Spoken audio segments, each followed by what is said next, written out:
नाव तेजस अरुण गुरु. मी VIP कॉलनीमध्ये 20 वर्षापासून राहत आहे.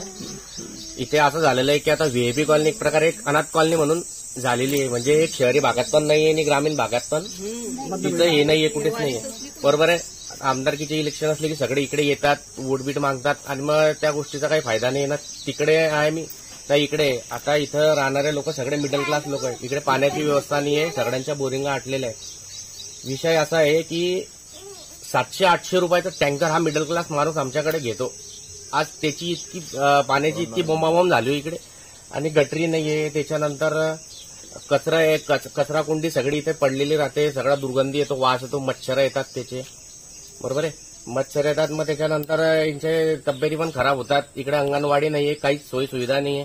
म्हणजे आमचा इथं राहून असा काहीच फायदा नाही. मी इलेक्शनवर सगळेजण बहिष्कार या कारणामुळे टाकत आहे. आपण आमदारांच्या ऑफिसला गेले असता त्यांनी काय उत्तर दिलं, ते भेटले का तुम्हाला? मागे गेलो होतो, आता ते प्रचारामध्ये लागलेले होते म्हणून आम्हाला वापस यावं लागलं. आमची 15-20 जणांची टीम, आम्ही सगळे गेलो होतो तिथं. वापस यावं लागलं. आम्ही सगळ्यांना बायपोस्ट केलेले आहे.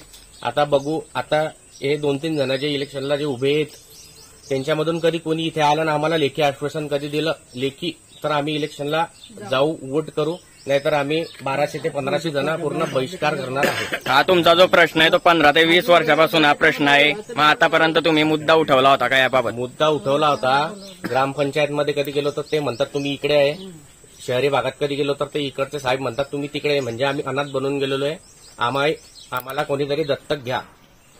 एक तर इकडचे नाहीतर तिकडचे लोक. मी सरस्वती त्र्यंबक सपकाळे, व्हीआयपी कॉलनीत मला येऊन 22-23 वर्ष होऊन गेले पूर्ण.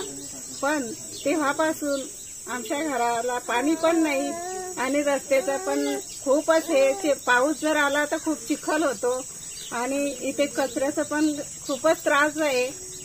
आणि जे मेन गोष्ट आहे आपण गटारी पाणी ते वास येतो इथे आणि त्या वासामुळे आमचे लहान मुलं ते कुठे खेळतील आणि कसे राहतील ते तुम्ही आम्हाला कळून सांगा. आणि काय आहे आमच्या मुलांसाठी आम्हाला हे करावं लागलं आणि आम्ही तुम्ही जर आमचा रस्ता चांगला करून दिला तर आम्ही तुम्हाला मतदान देऊ, नाहीतर नाही.